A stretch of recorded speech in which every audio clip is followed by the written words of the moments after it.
Vídeo de hoje do canal do Nicola te conta que só um milagre salva Júlio Casares do impeachment. Bora trazer detalhes e falar também do Corinthians e a busca por reforços. João Ricardo, do goleiro do Fortaleza, e Alisson, volante do São Paulo, serão contratados ou não? Preciso te contar também sobre a possibilidade de o Flamengo fechar com o Paquetá do West Ham e perder um dos seus titulares para o clube inglês. Para completar, Boca Juniors de olho em outro jogador do Palmeiras. Qual o salário de Torreira, volante uruguaio que interessa ao Galo? Falo também sobre a folha salarial do Cruzeiro, Michael mais perto do Santos, as últimas da Copa São Paulo de Juniores e muito mais.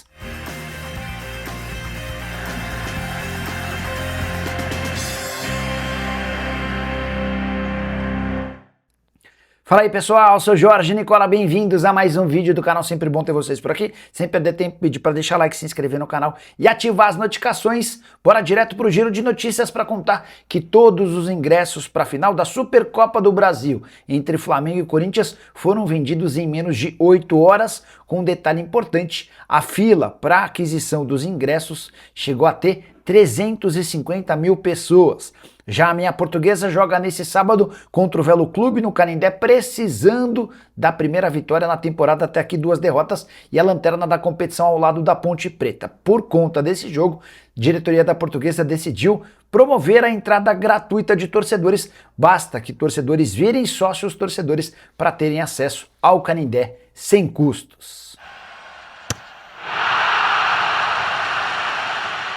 Dos 128 times que começaram a Copa São Paulo de Juniores, sobraram apenas 16, que começam a se enfrentar nas quartas de final do torneio.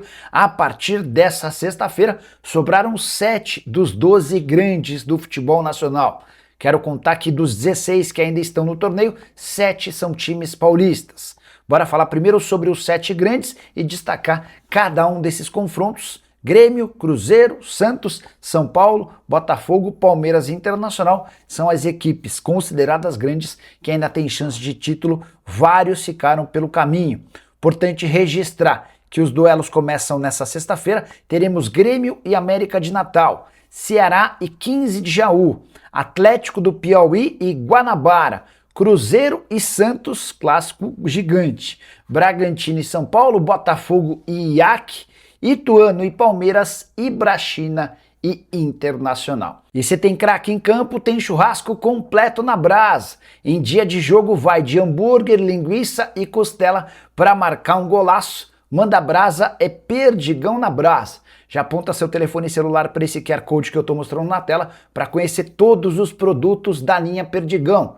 Perdigão na Brasa, o churrasco oficial da Copinha.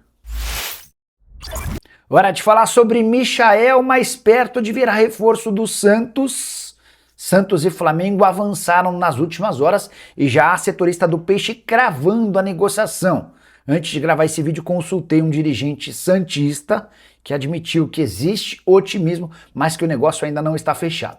Michael topou abrir mão de parte dos seus vencimentos para jogar no Santos, obviamente que com um contrato maior do que seu atual no Flamengo. No rubro-negro ele ganha R$1,5 milhão de reais mensais. O Flamengo condicionou a liberação do atleta a algumas situações. O Flamengo não quer participar em absolutamente nenhum centavo do pagamento dos salários do Michael. As questões entre os clubes também estão avançando.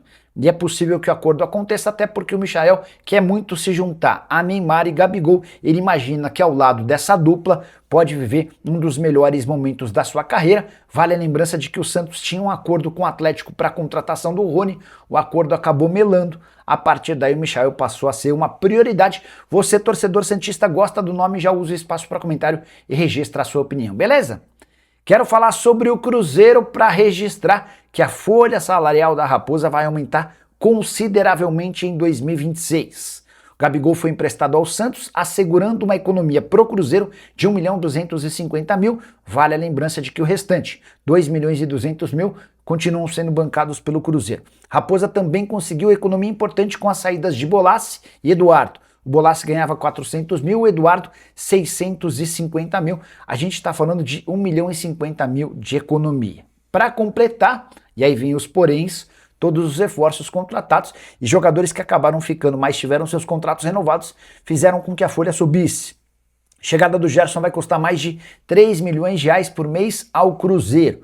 Caio Jorge e Matheus Pereira também tiveram reajustes consideráveis em seus vencimentos depois de renovarem o contrato. Para completar, o Fagner, que pertencia ao Corinthians, chega em definitivo ao Cruzeiro e em vez de ganhar 400, vai passar a custar 600 mil por mês. A Raposa, para completar, registrar que Chico da Costa, Matheus Cunha, Neisser Villarreal e Tite também tem um acréscimo de preço. O Tite é mais caro, o Tite e sua comissão são mais caros do que Leonardo Jardim e seus auxiliares.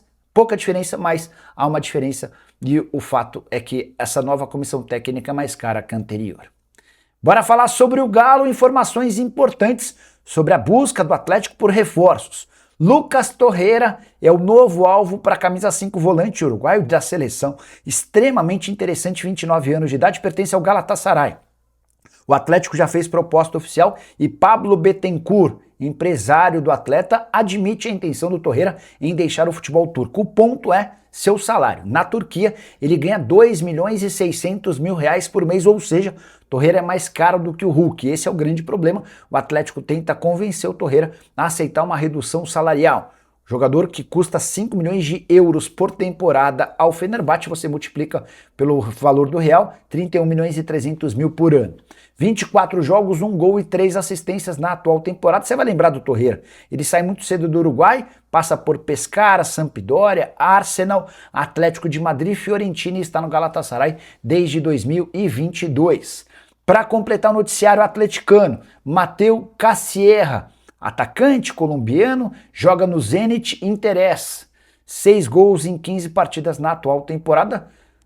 Vocês não devem ter tanta expectativa. O negócio pode até acontecer, mas negociar com os russos é sempre extremamente complicado. A saideira sobre o Galo, o Atlético anunciou a desistência oficial por Lucas Assad, um meio atacante da Laú, Universidade do Chile, não vem porque o time chileno foi bastante intransigente nas tratativas, só aceita receber a grana do negócio à vista. E o Boca Juniors está interessado em mais um atacante uruguaio do Palmeiras. Depois do sucesso de Merentiel na Argentina, o novo alvo é Facundo Torres. Jogador de 25 anos de idade, comprado na temporada passada junto ao Orlando City por 73 milhões de reais. Apesar do altíssimo investimento, o Facundo nunca foi protagonista no Verdão. 61 jogos, 10 gols e 5 assistências, contrato até dezembro de 29. Mas, a julgar pelas cifras e a necessidade do Palmeiras em ser campeão, a Leila Pereira está obcecada por taças, é difícil imaginar que esse negócio possa acontecer. Não vejo o Boca Juniors assumindo a responsabilidade de uma compra tão alta. Aguardemos cenas dos próximos capítulos. Palmeiras promete não perder titulares e ainda buscar contratações. Nino, para a zaga, é hoje um dos principais alvos do clube. Perto de comprar Paquetá do West Ham, o Flamengo tem um jogador que interessa ao clube inglês. Pelo menos é o que divulga-se no exterior. Gonzalo Plata, atacante equatoriano que foi titular do Flamengo em boa parte da temporada passada, está nos planos da equipe inglesa. As tratativas podem inclusive acontecer em meio ao acordo por Paquetá. O Flamengo e o West Ham já se acertaram em relação às cifras. O West Ham quer começar a receber a partir de agora e vender o jogador apenas em julho, ainda que o negócio fosse fechado em janeiro, com o empréstimo do Paquetá ao West Ham até o meio do ano. Paquetá e o Flamengo trabalham para que a transferência aconteça de forma imediata. O Paquetá quer muito voltar ao Brasil e já, para que possa chegar à Copa do Mundo, tendo jogado os 6 primeiros meses do ano no futebol brasileiro. Sobre Gonzalo Plata, atacante que é titular, tem seu protagonismo sob o comando de Felipe Luiz e só será negociado a partir de pelo menos 15 milhões de euros. Só para completar o noticiário rubro-negro, o Flamengo anunciou Andrew como seu novo reforço, goleiro que vai vestir a camisa 42. Ele foi comprado por 1,5 milhão de euros junto ao Gil Vicente. Detalhe, o Andrew tinha contrato com o Gil Vicente até junho. O Flamengo preferiu pagar essa quantia para antecipar seu retorno. Na saideira sobre o Fla, o rubro-negro foi à justiça para cobrar 42 milhões e 700 mil reais de Gerson. O Flamengo entende que havia uma cláusula referente aos direitos de imagem do momento em que o Gerson ainda era jogador do Flamengo, que foi contestada, foi ignorada, foi ferida pelo Gerson quando da transferência para o Zenit. Quais os próximos reforços no Corinthians? Timão segue de olho em um atacante, um volante e agora a especulação é de um goleiro. João Ricardo, 37 anos de idade, titular absoluto do Lion, enquanto Marcelo Paz era o CEO do clube, passou a ser um alvo. O grande problema é que o João Ricardo tem contrato com o Fortaleza, já anunciou sua vontade de permanecer no clube e mais, se recupera de um problema no ombro e só volta a partir de março. Para que o Corinthians feche com o João Ricardo, haveria a necessidade de esperar até março. A pergunta que eu deixo para você, se a ideia é contratar alguém que possa ser um reserva imediato do Hugo Souza, será que vale a pena que esse reserva tenha 37 anos de idade? Talvez não fosse melhor investir num jogador jovem que pudesse ser preparado para assumir a condição de titular absoluto? Deixo a pergunta para você responder. Em relação a Alisson, volante do São Paulo, a negociação é tão quente, é tão real, que o Alisson nem sequer foi relacionado por Hernan Crespo para a partida contra o São Bernardo. Você sabe que o São Paulo venceu o time de São Bernardo do Campo por 1-0 na noite dessa quinta-feira no Morumbi. Daqui a pouco eu falo sobre esse jogo, só contextualizar. O Alisson não foi para a partida e depois do jogo o Hernan Crespo admitiu que essa opção por deixá-lo de fora passa pela possibilidade dele sair do clube. Já Dorival Júnior, depois da derrota do Corinthians por 3-0 para o Bragantino, disse o seguinte: é um grande jogador, mas está no nosso rival. Temos que respeitar toda e qualquer situação. As diretorias se conversam dentro de uma normalidade e um respeito muito grande entre os dirigentes. O São Paulo e o Corinthians tentam encontrar um jogador que possa fazer parte dessa troca. Nem São Paulo nem Corinthians têm dinheiro para colocar. Diante desse cenário, o mais natural é que exista uma troca. O Ranieri, pedido pelo São Paulo, não será liberado pelo Corinthians. Especularam José Martínez, volante venezuelano, que ainda nem voltou do seu país. Ele alega que não consegue se reapresentar, apesar de outros jogadores da Venezuela já estarem no Brasil. Isso só queima o filme do Martínez. Informação que eu tenho do empresário do Martínez é de que não há negociação para que ele vire reforço do São Paulo. Hora de falar sobre a sexta-feira super importante no Tricolor. Na noite dessa sexta-feira, o Conselho Deliberativo do São Paulo se reúne para votar o impeachment de Júlio Casares. E o que eu posso contar é que só um grande milagre salva o atual presidente. A expectativa da oposição e da situação é de vitória esmagadora pelo impeachment do atual presidente.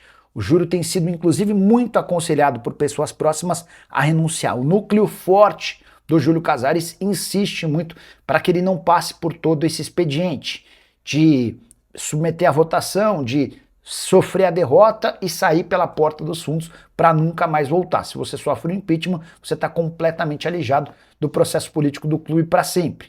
Caso contrário, em caso de renúncia, a situação muda. Vale a lembrança de que recentemente Carlos Miguel Aidar, que renunciou ao cargo de presidente do São Paulo, pôde participar de um conselho consultivo, que inclusive orientou o Júlio Casares sobre a relação dos camarotes. Contei para vocês, de forma exclusiva, ao longo da quinta-feira, através de uma entrevista com a Adriana Prado, a pivô daquele episódio dos camarotes, que houve a compra dos áudios que foram vazados, R$400 mil pagos pela oposição. Isso mudou muito pouco a percepção dos conselheiros que vão participar da votação, até por isso a expectativa é de que pelo menos 170 conselheiros votem de forma presencial ou virtual pelo impeachment de Júlio Casares. Existe a possibilidade de renúncia? Ele garante que não, mas diante da enorme pressão e ao perceber que talvez perca, pode ser que o Júlio mude de ideia. Para completar, importante registrar que vários negócios estão esperando pela definição do presidente.